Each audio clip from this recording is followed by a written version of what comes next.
Hello, everyone. Hope you guys are having a good Saturday. It is Halloween, so happy Halloween.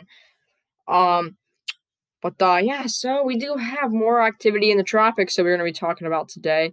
We have once again another tropical storm. This time it is called Eta. And that's what we're going to be talking about in today's video. But yes, please consider subscribing. I'd really appreciate it. And let's get started with the video. So this is Tropical Storm Eta. Right now it has 40-mile-per-hour winds, and it is moving west at 15 miles per hour. And with the cone here, by Monday afternoon, it's forecasted to become a hurricane, and then it makes landfall at 8 p.m. on Tuesday. And then where it goes after that is kind of confusing because it could go to the north after that if the GFS happens. Let's actually go look at the GFS right now. So this is the GFS, the latest modern run of the GFS. So we can see this is tomorrow morning. We have Eta right there in the Caribbean. Has it moving west, making landfall right where expected.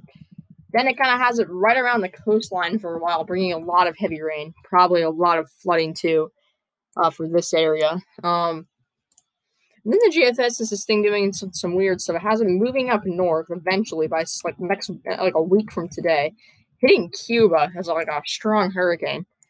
This is a really big hurricane though. And then it has a strengthening like by Cuba for a while like this. It's slamming Miami like really hard and then moving north. And then it turns into a massive storm. We have 925 millibar low pressure. Oh my gosh. Let's look at that again. 920. Okay, the GFS is. How strong would the winds be in Maine from this? This is just fun. This is extremely unlikely. This is extremely unlikely to actually happen. But imagine if that did happen. That would not be good at all. Oh my gosh. Look at the snow. That'd be a blizzard.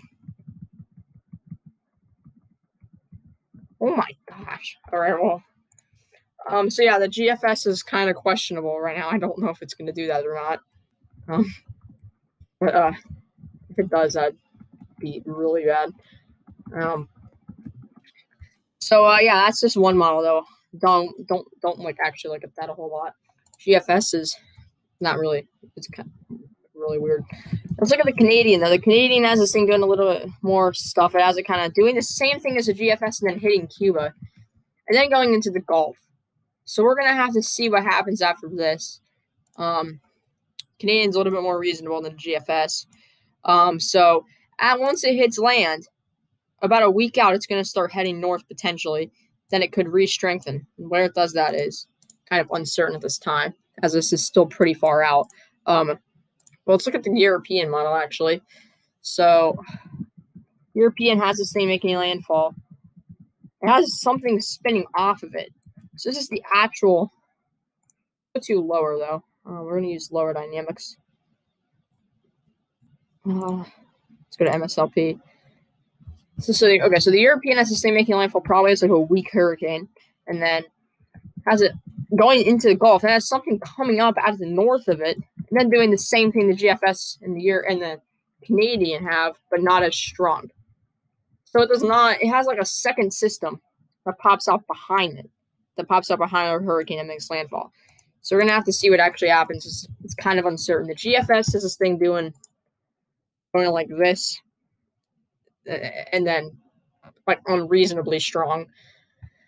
The European has it a little bit more reasonable, kind of like this, and the European has it like this, or the Canadian. I think I said that right. All right. So we're gonna have to see what this thing actually does. Right now, I think that the Canadian is the most reasonable option. And I think the GFS is crap. I think this chance of happening is extremely unlikely. But if that does happen, I would probably. I don't even know what I would do.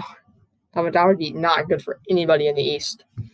But yeah, so that's what's going on in the tropics right now. Let's move on to a different topic. Tomorrow we do have a chance of severe weather in some areas of eastern North Carolina, southeastern southeastern Virginia, and we do have a slight tornado threat in North Carolina tomorrow.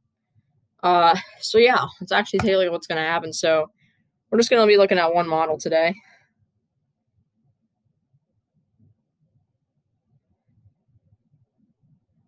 All right, so tomorrow afternoon we're gonna be having a big low pressure system up in Canada, some snow on the backside. That's actually snow, and we have a cold front. In front of that, we're likely gonna have some severe weather as we have afternoon instability, and we can see we have some kind of linear, maybe even kind of embedded supercell thunderstorms in eastern North Carolina and southeastern Virginia right there. Honestly, yeah, it's gonna kind of be what we're gonna see tomorrow. Let's take a look at Cape. So Cape tomorrow, we have Cape of actually 1,500 in some areas of eastern North Carolina, 1,000 going all the way up to almost Virginia. So we do have a low amount of instability, but we do have enough for this event tomorrow. So really good. We're not going to go too in depth on this. It's not really that big of a deal. But yeah, tomorrow is November 1st, so that's going to be the start of a new month.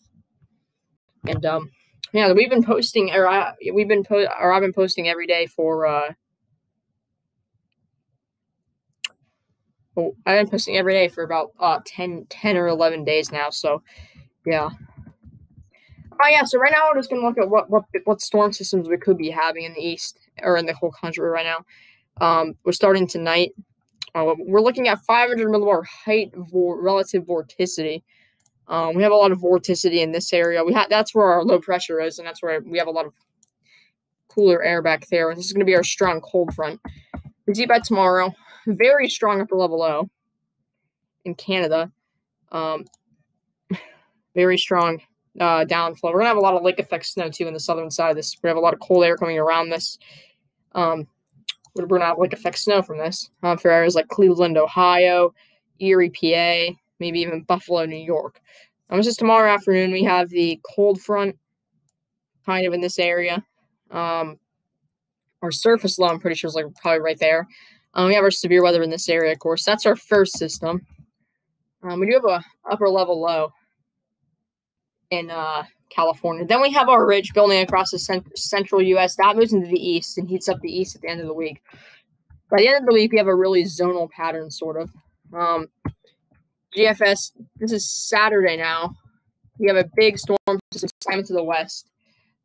Probably an interesting mountain snow event with a lot of rain for areas of the west. And we can see our tropical system starting to come into the map.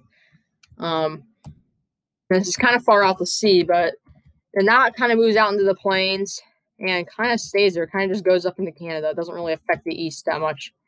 Might bring a little bit cooler, dry air into the east, but not really a big, massive cold front at all.